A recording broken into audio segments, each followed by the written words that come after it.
जी महाराज पूरे भारत के अंदर उन्होंने जिस तेज को लहराया, औरंगजेब की सत्ता को चुनौती देते हुए औरंगजेब को उन्होंने तड़पने और मरने के लिए ऐसा छोड़ दिया कि आज तक कोई पूछ नहीं रहा है। आगरा में एक म्यूजियम बन रहा था, उसका नाम था मुगल म्यूजियम। मैंने कहा भी मुगल म्यूजियम आज के दिन पे, मैंने कहा इसका नाम छत्रपति शिवाजी महाराज का म्यूजियम रखो। और महाराष्ट्र वाले इसीलिए सौभाग्यशाली हैं,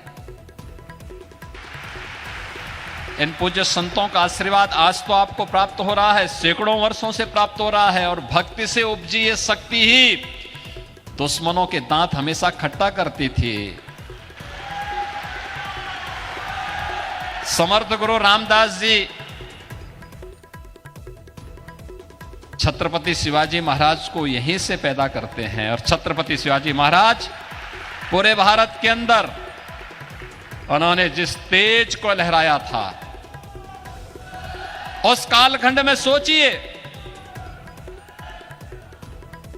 औरंगजेब की सत्ता को चुनौती देते हुए औरंगजेब को उन्होंने तड़पने और मरने के लिए ऐसा छोड़ दिया कि आज तक कोई पूछ नहीं रहा है।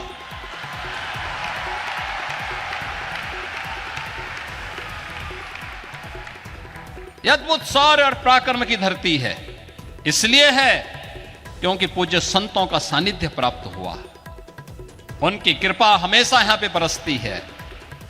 यहां के भक्तों ने अपने पूज्य संतों के सम्मान को जिन ऊंचाइयों तक पहुंचाया है, उसका परिणाम है कि शक्ति भी साथ साथ उनकी चलती है। और यह शक्ति का अद्भुत संगम छत्रपति शिवाजी महाराज के रूप में महाराष्ट्र के माध्यम से हम सबको देखने को मिलती है। यह मेरा सौभाग्य है कि जब मैं उत्तर प्रदेश में मुख्यमंत्री बना, आदरणीय प्रधानमंत्री जी ने जब मुझे दायित्व दिया तो मैं आगरा गया था। तो आगरा में एक म्यूजियम बन रहा था, उसका नाम था मुगल म्यूजियम। मैंने कहा भी मुगल म्यूजियम आज के दिन पे, मैंने कहा इसका नाम छत्रपति शिवाजी महाराज का म्यूजियम रखो।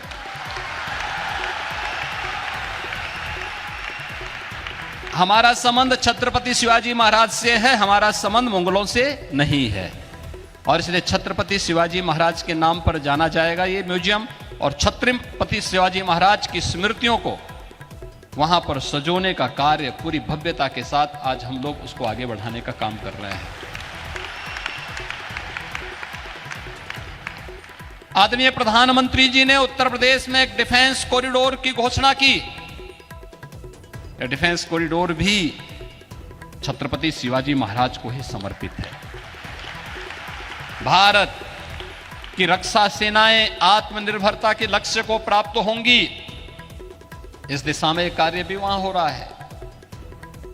तो यहां पे तो शक्तियां भी जुड़ रही हैं और पूज्य संतों के माध्यम से भी भक्ति भी आपस में एक दूसरे का सानिध्य प्राप्त कर रही है। और इसी का परिणाम है, जब ये शक्ति मिलेगी, भक्ति और शक्ति का अद्भुत संगम होगा, तब 500 वर्षों की गुलामी की दास्ता से मुक्त होकर के अयोध्या में राम मंदिर का भव्य अद्भुत क्षण भी, वह अलौकिक क्षण भी हम सबको देखने को प्राप्त होता है। हमारे पूज्य संतजन मंच पर भी बैठे हैं, सामने भी बैठे हैं। इनके सानिध्य में प्रधानमंत्री मोदी जी के कर कमलों से, उनके परम पुरुषार्थ से 22 जनवरी 2024 की जो तिथि हम सबको अयोध्या धाम में देखने को मिली थी, अद्भुत है। और ये नई अयोध्या, ये भव्य, दिव्य और नव्य अयोध्या आप सबको भी